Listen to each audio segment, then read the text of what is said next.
Bonjour à toutes et tous et bienvenue sur ma chaîne. Aujourd'hui, j'avais envie de vous parler de 2 moments qui ont été, charnières et cruciaux, dans ma vie. Le premier moment, ça a été ma nuit noire de l'âme et le second moment, ce que j'appelle une crise de l'ego que, je vis toujours, actuellement, mais que je suis en train de dépasser. La nuit noire de l'âme, sans en faire une description détaillée, juste pour vous mettre un petit peu dans le contexte. C'est une crise spirituelle qui va amener,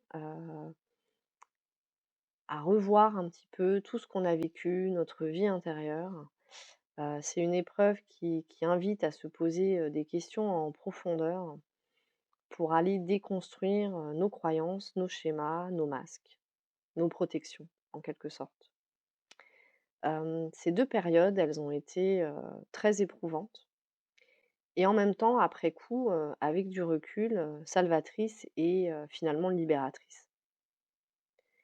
Ma nuit noire de l'âme, je l'ai vécue il y a environ, 3 ans, à peu près à la même époque, en décembre 2020, après avoir traversé un certain nombre, d'épreuves et beaucoup de questionnements. J'étais en quête, de sens, j'avais un besoin viscéral de retrouver une sorte de liberté, de me retrouver, de me connaître, voire me découvrir parce que à l'époque, je savais plus vraiment qui j'étais et j'étais même pas vraiment sûre, d'avoir su un jour, vraiment qui j'étais.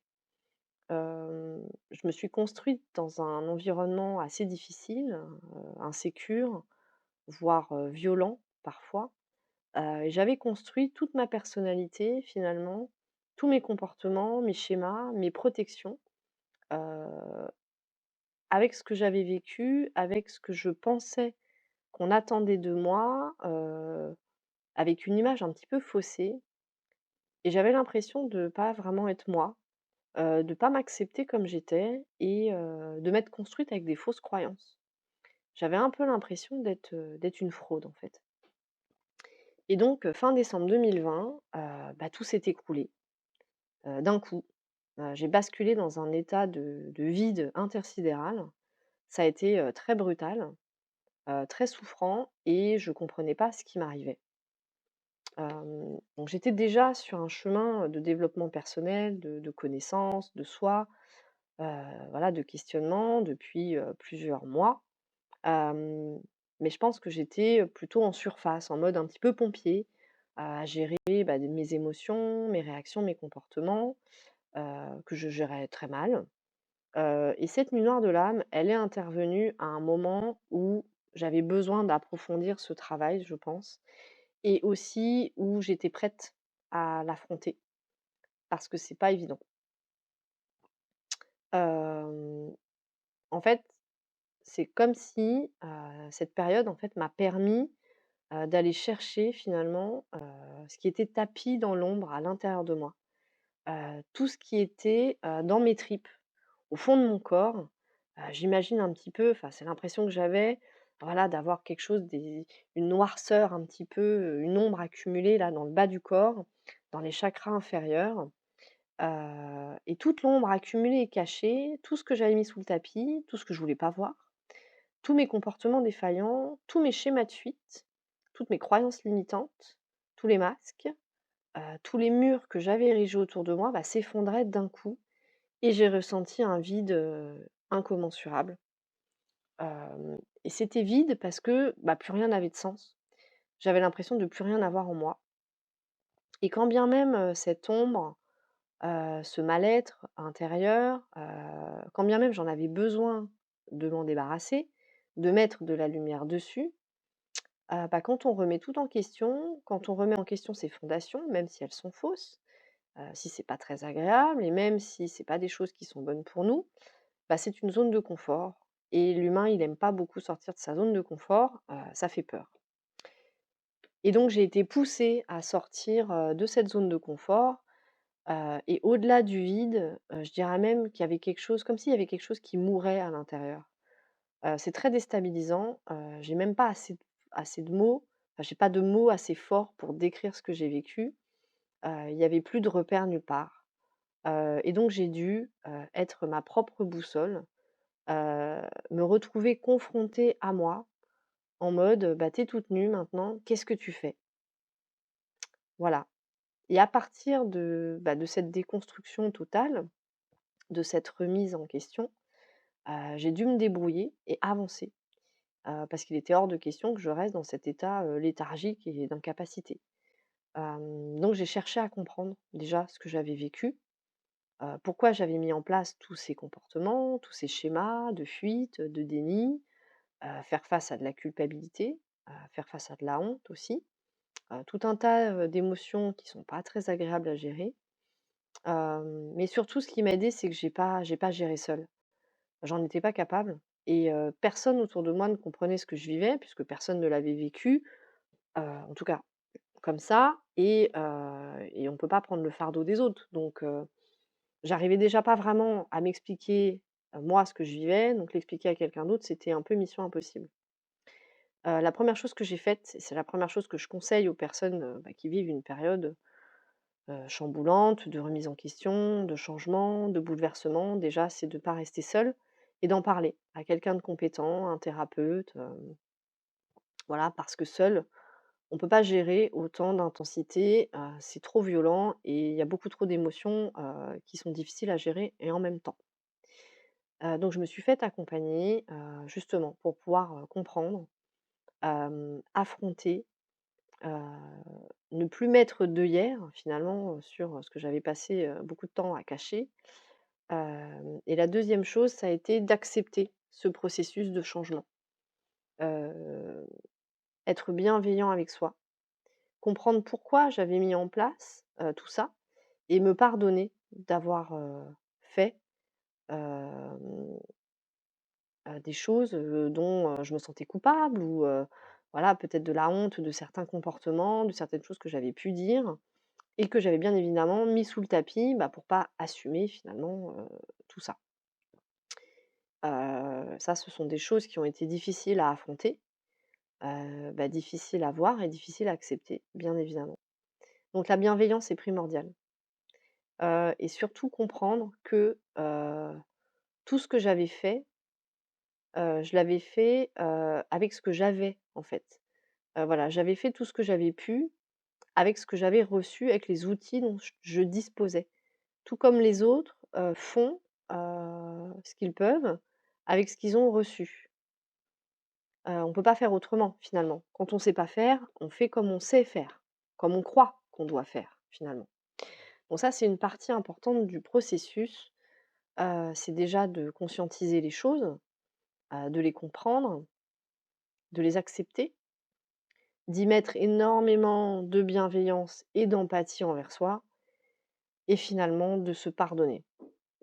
Et c'est important d'accepter que ce qui a été n'est plus aujourd'hui et ne sera plus. Le passé, c'est le passé. Le moment présent, c'est aujourd'hui et le futur n'est pas encore construit. Parce que cette phase de transformation, cette nuit noire de l'âme que j'ai vécue, cette mise en lumière de mon ombre, elle est justement là pour, me permettre de plus reproduire les mêmes schémas souffrants, les mêmes comportements et pouvoir me reconstruire sur des bases, qui sont finalement plus solides et plus saines. Donc ça, c'était la première étape d'un changement majeur dans ma vie. Je crois que c'est une des périodes les plus dures, que j'ai eu à affronter, à traverser, en conscience, parce que là, c'était de la souffrance, mais c'était pas de la souffrance, c'était de la souffrance que je devais vraiment, affronter, conscientiser et ne plus aller me planquer dans un petit coin, en mode: «J'ai pas vu ce qui se passait». Bah si, là, il fallait que je voie. Je pouvais plus ignorer ce qui était devant mes yeux, et j'avais tout simplement besoin de m'y confronter et de dépasser cette épreuve. Ce que j'ai fait. Ça a été long, ça a été douloureux. Mais en y repensant maintenant et bon depuis quelque temps maintenant et je me dis que, si j'avais pas vécu cette période-là, j'en serais pas là où j'en suis aujourd'hui, tout simplement. Cette période, elle m'a permis déjà, de mieux me connaître. Bien évidemment, je découvrais pas tout, hein, mais en tout cas d'accepter qui j'étais, de m'aimer comme je suis, d'accepter mes erreurs, d'accepter mes faiblesses, mais aussi et surtout, et ça c'est primordial, de reconnaître mes forces. C'est si important de se valoriser parce que, j'avais eu beau mettre en place tout un tas de subterfuges pour pas souffrir, pour me protéger, pour mettre à distance le monde et rester dans ma bulle, bah, j'avais aussi, développé des capacités extraordinaires. Une résilience à toute épreuve, du courage, un côté, fonceur, fort, avec des épaules solides, une vraie force intérieure, une lumière intérieure et voilà une empathie envers les autres et l'envie, de transmettre et d'aider les autres et ça, c'est un cadeau, que j'ai découvert au travers justement, bah, de ce passage, pivot dans ma vie, et c'est ce qui m'a permis derrière de me reconstruire et d'être plus forte. Et j'ai pu mettre en place des choses, bah, qui ont été bonnes pour moi, trouver un apaisement, puis mettre en place de nouveaux schémas ressourçants, vertueux et plus, des schémas limitants. J'ai également trouvé, ma mission de vie, voilà, accompagner et transmettre. Ça, c'est vital pour moi, parce que, bah, voilà, très empathique et très sensible, bah, j'en ai fait une force et maintenant je la mets au service des autres et ça, c'est un vrai bonheur et une vraie victoire pour moi. Ça me fait vibrer, et malgré ce cheminement, difficile, bah, derrière, il y a de la lumière. Il y a de la lumière qui m'a tirée de cette ombre, et a fait que cette ombre, bah, était plus supportable et elle a pu s'estomper et la lumière a pu prendre plus de place. Voilà. Pour autant, bah, cette ombre, elle continue quand même à vivre à l'intérieur de moi. Je sais que j'ai encore des choses à mettre en lumière, mais on sait bien que la lumière ne peut pas être sans l'ombre et l'ombre ne vit pas non plus sans la lumière. On a tous, cette dualité en chacun de nous. Le tout, c'est de trouver un équilibre et d'accepter autant ses parts d'ombre que sa lumière, puisque c'est ce qui fait qu'on est un humain, authentique et qu'on est unique. Et donc ne pas être dans le déni, ne pas cacher sous le tapis, un peu comme on peut cacher la poussière parfois. Mais une fois qu'on lève le tapis, bah, ça s'est amassé et plus il y a de choses, bah, plus il faut aller nettoyer et puis après ça colmate et puis ça fait des choses un peu dégoûtantes. Donc aujourd'hui, bah, mon objectif, c'est justement de trouver cet équilibre, en tout cas de continuer à maintenir cet équilibre, à renforcer cet équilibre, mais je sais que le chemin n'est pas terminé. Et justement, ce qui m'amène à la deuxième phase, c'est qu'après cette nuit noire de l'âme, donc après 3 ans de travail sur moi, de libération, bah, il est venu un moment où, bah, le travail, il n'était pas fini. Voilà, je le savais, mais j'avais déjà tellement tellement travaillé, ça m'avait quand même pas mal fatiguée, mine de rien, en y repensant, en retournant en arrière. Je m'attendais pas à ce qu'il y ait une seconde phase qui soit, assez violente. Hem parce qu'à l'époque, enfin à l'époque, donc c'était il y a pas si longtemps, je rentrais dans ma mission de vie, je commençais vraiment à trouver un équilibre, voilà, entre mes pardons et ma lumière, à me connecter à mon essence, à développer mon estime de moi, mais j'ai vécu des événements assez souffrants, qui ont déclenché, qui ont fait remonter, des blessures et qui ont déclenché cette seconde phase à laquelle je m'attendais pas du tout. Je m'attendais pas à plonger dans quelque chose de aussi rapidement et avec autant d'impact. Ça a été assez violent, hein, finalement, voilà, j'aime pas ce terme-là, j'aime pas tellement la violence, mais c'est comme ça que je l'ai ressenti. Hem et donc je l'ai vécu il y a pas si longtemps, et j'appelle ça, moi, une crise, de l'ego, voilà. Donc pas les Legos comme les jeux de construction, quoique on pourrait faire, l'analogie, mais l'ego, le siège de la conscience, notre mental. Et mon ego, mon mental, bah, il est très actif, il est très prégnant, il est très conservateur et il m'a maintenue dans une protection en mode, GIGN. Et j'ai senti donc, bah, qu'il est venu le temps de remettre l'ego à sa place et de me défaire de son emprise. J'en parle de façon un peu détachée, comme si l'ego était dissocié de mon corps, ce qui n'est pas le cas. Mais dans ce que j'ai vécu, j'ai vraiment eu l'impression que c'était une bataille entre ma lumière intérieure, entre mon âme et mon ego. Comme si j'avais un petit ange à gauche, sur l'épaule gauche et puis un petit diable sur l'épaule droite. C'est vraiment comme ça que je l'ai vécu et donc en cette fin d'année 2023 et plus précisément, depuis cet été, bah, je suis brassée. Brassée dans tous les sens, comme une bière, dans une machine à laver. Voilà et je sens que je suis fortement poussée par, une force intérieure à l'intérieur de moi, à me libérer, à libérer cet ego, qui prend trop de place et à le remettre un petit peu, bah, à sa juste place. Parce que l'ego, il est utile, mais quand il prend trop de place, c'est compliqué, et il peut être nocif. Pourtant, j'ai beaucoup travaillé déjà, j'ai libéré beaucoup de choses, mais c'est vraiment comme si, je n'avais, qu'effleuré la surface, hein, l'image d'un iceberg. Je sais qu'il y a des trucs en dessous, mais je suis pas encore allée explorer. Et donc là, ma petite voix intérieure, elle me dit, on va dire avec vigueur et autorité: «Bah, ma cocotte, va falloir aller attaquer le vif du sujet maintenant. Tu es prête. C'est maintenant. Tu sais qu'il y a quelque chose dans les profondeurs, tu l'as pas encore vu, bah, maintenant va falloir aller forer». Et donc là, c'est plus, les tripes, qui sont mises en lumière, c'est plus l'ombre dégueu un petit peu, accumulée là, comme je disais tout à l'heure dans le bas du corps, qui est mis en lumière et qui monte à la conscience. Non, non, c'est la lumière qui va aller chercher et traquer l'ombre qui s'est planquée, dans un recoin, bah, qu'on avait bien, bien planqué. Et cette lumière, bah, elle est très vive, elle a envie d'exister à l'intérieur, elle veut prendre toute sa place. Donc elle va aller attaquer l'ombre, la nettoyer. Voilà, cette ombre qui résiste, qui est connue, mais qui n'est pas acceptée, qui n'est pas assumée, qui n'a pas encore été mise en lumière, bah, parce qu'en fait, elle est beaucoup trop profondément ancrée, ça fait mal et donc là, l'ego, il se défend. Il est attaqué dans son intégrité, dans sa raison d'être.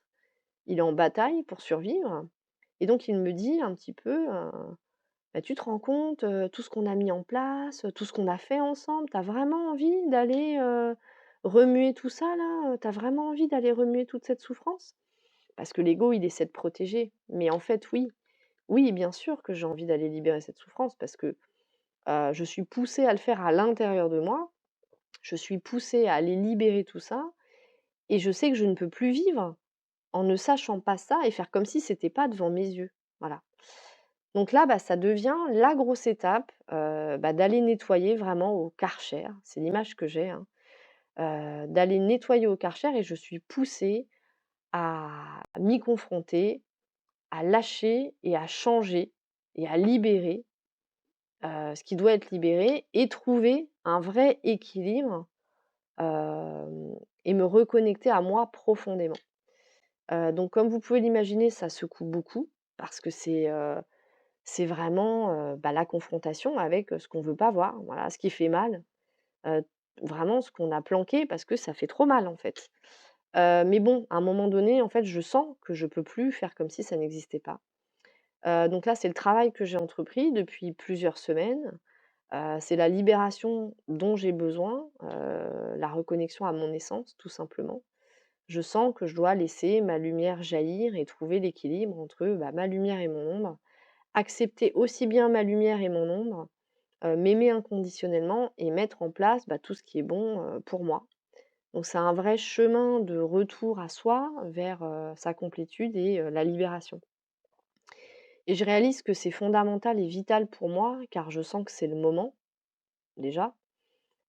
Et en tant que coach, c'est ma mission d'accompagner les gens, que je coach vers ce chemin d'éveil et de reconnexion à soi. Et je me suis toujours dit: «Tu ne peux pas accompagner les gens si toi-même tu n'as pas guéri, en grande partie, en profondeur, tes blessures et si je n'ai pas moi-même expérimenté ce chemin».